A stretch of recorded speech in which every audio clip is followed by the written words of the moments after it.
네, 안녕하세요. 토로입니다. 지금 현재 매우 무더운 날씨만큼이나 부동산 시장의 열기도 매우 뜨거운 상황인데요. 이번에 우연히 단지 내에서 제가 아시는 투자자분을 놀이터에서 우연히 만났는데요. 그분이 철산자이를 미분양대 하나 잡았는데 실거주 요건이 폐지되지 않아서 전매를 못하고 등기를 쳐야 되는 상황이 됐다고 얘기를 하시더라고요. 그러면서 4주택이 되는 바람에 취득세 중과 때문에 13.2%에 가까운 세금을 납부해야 되는데 그 금액이 1억이 넘게 납부해야 된다고 하시면서 굉장히 한탄을 하시더라고요. 이렇듯 다주택자분들은 이번 회복장에 뭘 하고 싶어도 할 수가 없다 보니까 하소연들을 많이들 하시는데요.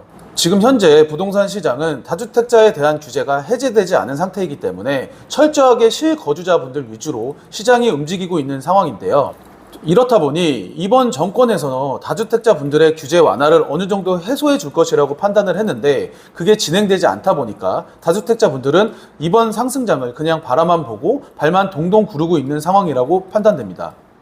이렇게 부동산이 갑자기 회복 장세에 들어섰기 때문에 앞으로 부동산 규제 완화 정책은 더 쉽지 않을 것으로 판단하고 있는데요.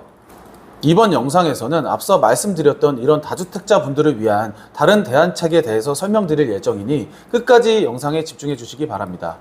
제가 광교, 위례, 미사 등 여러 지역에서 지낸 세월이 많다 보니까 손님들께서 간단히 문의를 주시면 그 지역의 시장에 대한 흐름이나 이런 상황들이 금방 예측이 되곤 하는데요. 최근에는 경기도권에서 성남과 수지 쪽에 대한 문의가 굉장히 많은 상황입니다. 특히 수지 지역은 학군도 좋고 신축에 대한 공급 물량이 적다 보니까 수지에 대한 문의가 굉장히 많아진 상황인데요. 최근에 수지의 대표적인 리딩 단지인 성북역 롯데캐슬 골드타운 84제곱미터가 13억 이상의 실거래가가 확인이 되었는데요. 아직 실거래가가 찍히지 않은 다수의 거래건도 확인이 되었고 13억 중반에도 거래가 되었을 거라는 이야기를 들었습니다. 그렇다 보니 내년에 입주를 앞두고 있는 수지구청역 롯데캐슬 하이브엘에 대한 문의가 부쩍 많아졌는데요. 관심은 매우 많지만 정확한 내용을 모르시는 것 같아 이 영상으로 간략하게 소개해 드리도록 하겠습니다.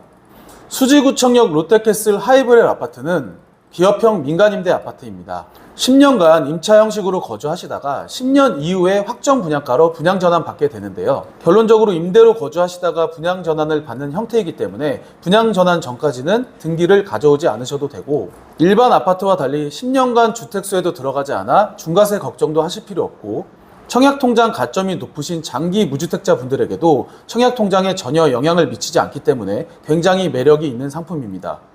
취득세도 없고 재산세, 종부세와 같은 보유세도 발생하지 않아 다양한 세제 혜택을 누릴 수 있을 뿐만 아니라 분양 전환 전 임차권을 양도하여도 양도세가 발생하지 않아 엄청난 장점을 가지고 있습니다. 도대체 일반 아파트를 놔두고 왜 민간임대 아파트를 사야 되냐라는 질문이 굉장히 많아지고 있습니다.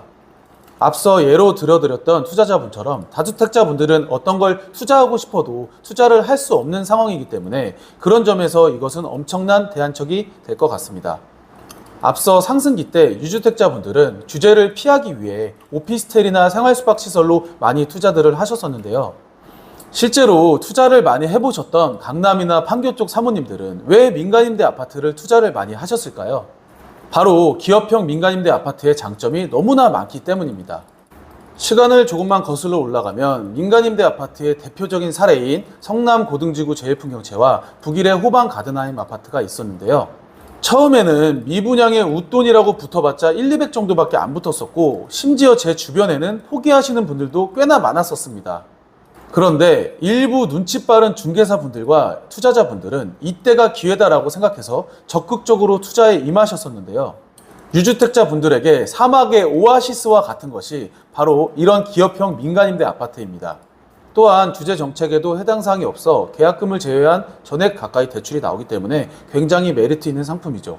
지금처럼 분양권 세율이 높고 실거주 의무가 폐지되지 않았고 전매 제한을 적용받는 단지가 많다 보니 임차권 전매가 자유로운 이런 민간임대 아파트는 유주택자 또는 실거주를 위한 분들에게는 최선의 대안책이 될 것이라고 생각됩니다. 기업형 민간임대 아파트의 경우 명의 변경 유무와 명의 변경 횟수 그리고 가장 중요한 것이 확정 분양가가 정해져 있냐는 것인데요.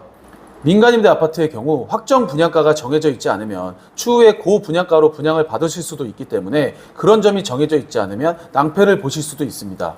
지금처럼 분양 가격이 계속 상승하고 있고 화폐 가치가 계속 떨어지고 있는 상황에서 확정 분양가가 정해져 있다는 것은 굉장히 큰 메리트라고 생각이 되는데요.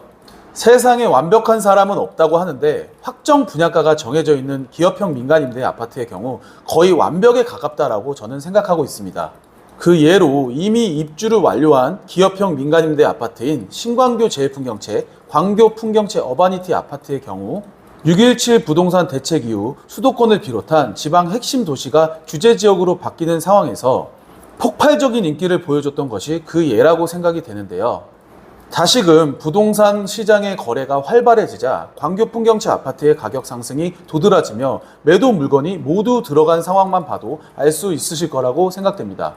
마찬가지로 수지구청 롯데캐슬 하이브웰의 경우에도 광교 풍경채 아파트와 같이 다양한 세제 혜택을 모두 누리실 수 있으며 자유로운 양도가 가능하다는 점은 이 아파트를 선택할 만한 이유가 충분히 있어 보인다고 생각됩니다. 이미 예전에 억대의 프리미엄이 붙었던 단지이고 최근에 선납 조건으로 1억 이상의 분양가를 할인해주는 조건까지 있으니 참고해 보시기 바랍니다.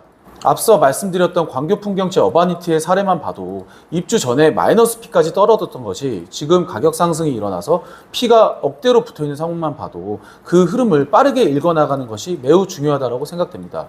아파트 시장은 살아있는 생명체와도 같기 때문에 그 타이밍을 빠르게 읽는 것이 중요하다고 판단이 되는데요.